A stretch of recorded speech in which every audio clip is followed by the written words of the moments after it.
One thing we do know is that the capital expenditures are slated to grow up to 24% this year in CapEx spending in the semiconductor industry, but that in itself doesn't alleviate the problem because there's lead times on the equipment used to make those build-outs, that type of thing. But checking around, nobody seems to be backing off, and everybody thinks that this will continue at least through 2023.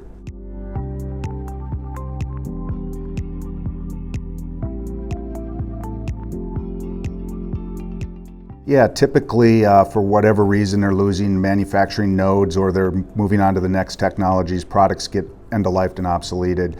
Typically there'll be a notification from the business group in that supplier that goes out to the sales team, to their distributor network, and to their customers. It'll typically include, we're going to end-of-life this product. Your last time buy date or order date is such and such, May 30th, for example, and our last time ship date to you off of that end of life is September 30th. So you have some planning you have to do. You have to get your orders in line and understand when you're going to take that product in.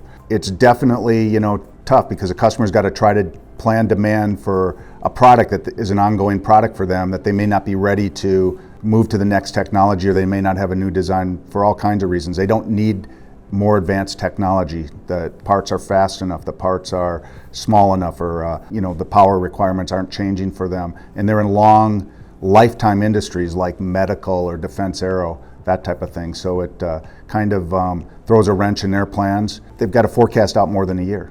And how do you do that? You go to your marketing department. You also have to plan and secure a large quantity of inventory, or plan for a large quantity of inventory that you hopefully will use during that lifetime. So the supply on the supplier side, the headaches are a little different. They want to support the customers, but something unforeseen to them has happened that's forced them to have to end of life this particular product family.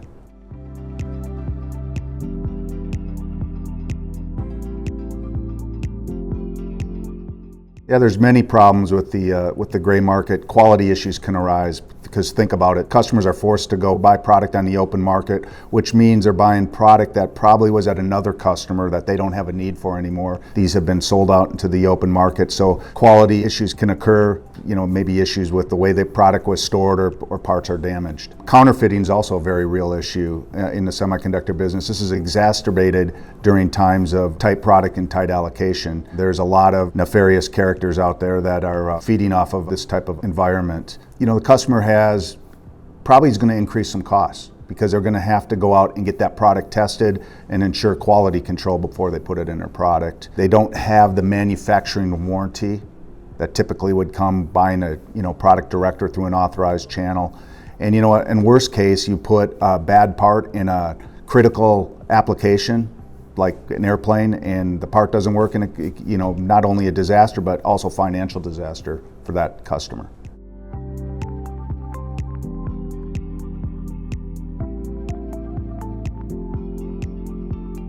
And many times they have contracts to support. They've got more product they need to build, and they've got to find the product somewhere. It's not their first choice where they want to turn. The cost of redesign is very expensive. And if you think about it, if this typical semiconductor life cycle is 5 to 7 years, some people want to build equipment for 10 or 20 years. And going in and doing a redesign on a product is not feasible, as well as it's very expensive. And you know what? It really boils down to the reason they're going to the gray market. They don't see any other choices.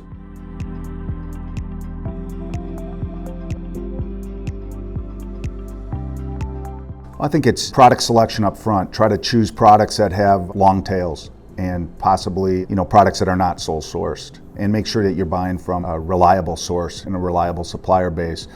Consistently review your bill of materials. Look for issues, look for product that there's notices out on, that type of thing, and try to stay ahead of the game there. And then, also you should partner with distributors that will help you with your BOM management. There's many distributors out there that will help review and look for potential issues coming up in your supply chain, both at time of design and during production cycles.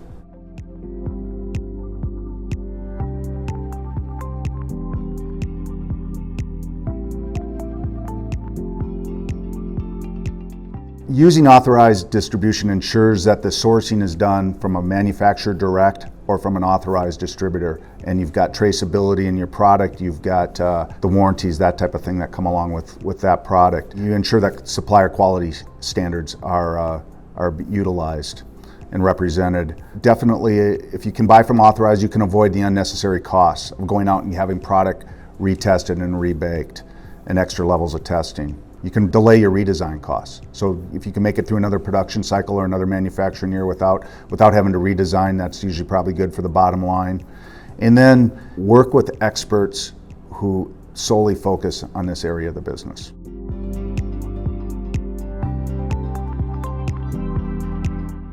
I'd say I don't think you can truly ever avoid it all the way, but if through good planning, you can plan for it ahead of time by consistently reviewing your BOMs, you can stay on top of it and understand where potential problems are going to arise. I would say try to avoid the gray market whenever you can to avoid those challenges that come with that. And the best way to do that is work through authorized distributors and specialized distributors who focus in this area.